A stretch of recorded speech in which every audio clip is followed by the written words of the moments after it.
Get ready for the dictation. The dictation will start after 5 seconds.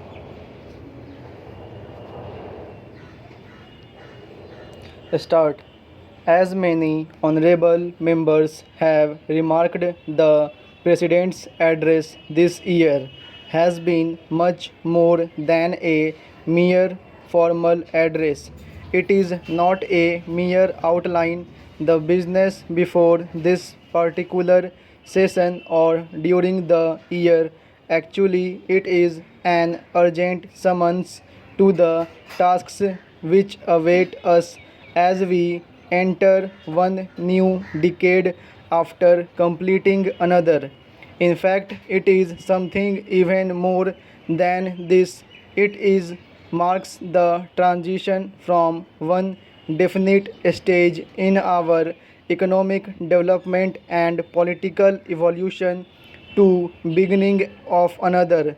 Anyone who views modern Indian history with comprehension and a sense of fairness, anyone who is at all conversant with the processes of economic development knows that today the country is economically and politically stronger than it was before, and also more capable of facing challenges with which it is confronted. In fact, at no time has there been more enthusiasm and a greater self confidence in the people of India, a greater expectation of change, and also, I would say, a greater capacity to bring about this change. Parachange, the leader of the opposition, Sir, has used many alternative adjectives. He has called the address, if I remember his words right, dull, dry, and so on.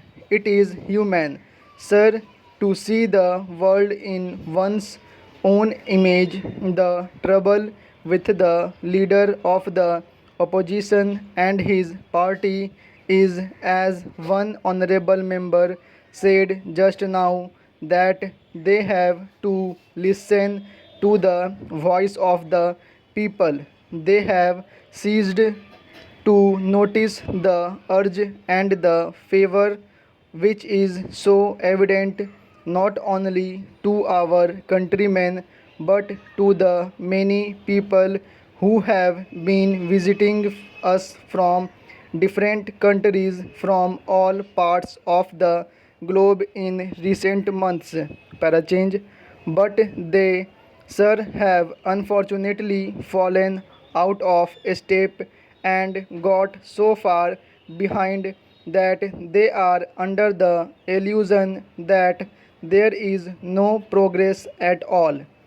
The honorable member has alleged that we are, or perhaps I am, obsessed with the idea of toppling state governments.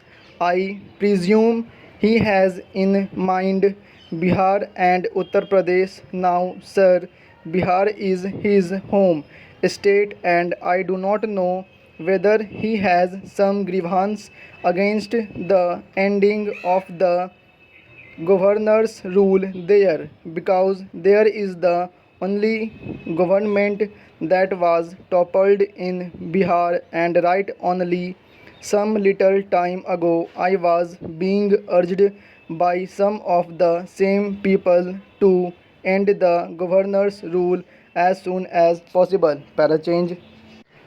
My visits to UP were undertaken to acquaint myself with the problems of Uttar Pradesh and also to counteract the accusation made very loudly and often there that the center, and more particularly this Prime Minister and also the two preceding Prime Ministers, had been neglecting it.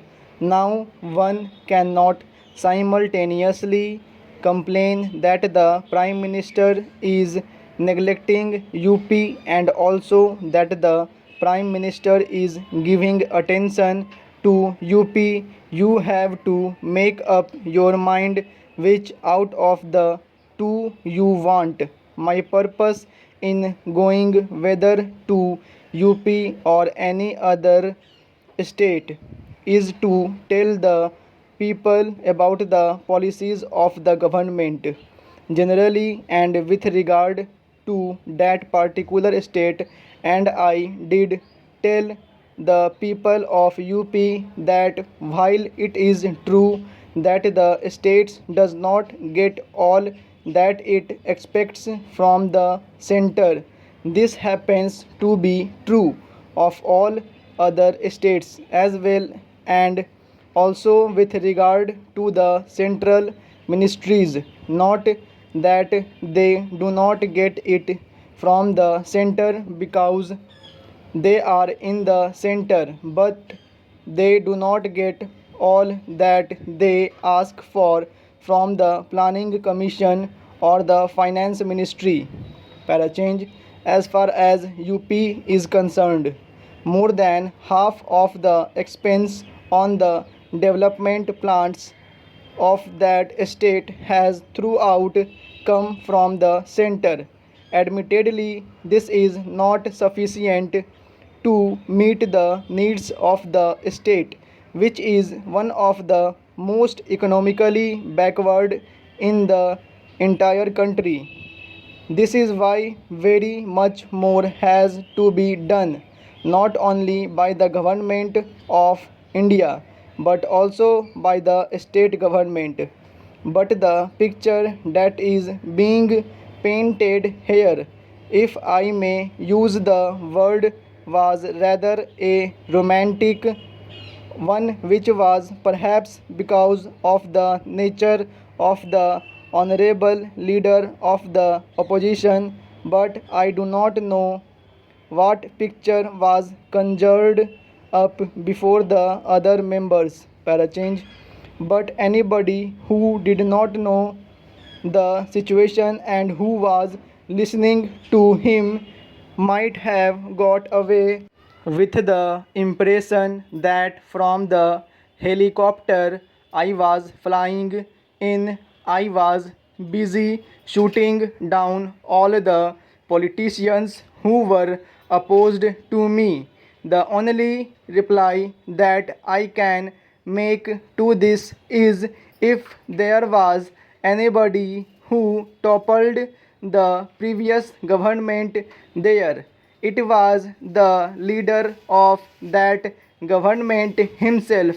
One of the amendments moved here speaks of totalitarian methods. That is indeed a most extraordinary statement, and it shows a certain lack of knowledge of how totalitarian governments have acted in the past or acting today.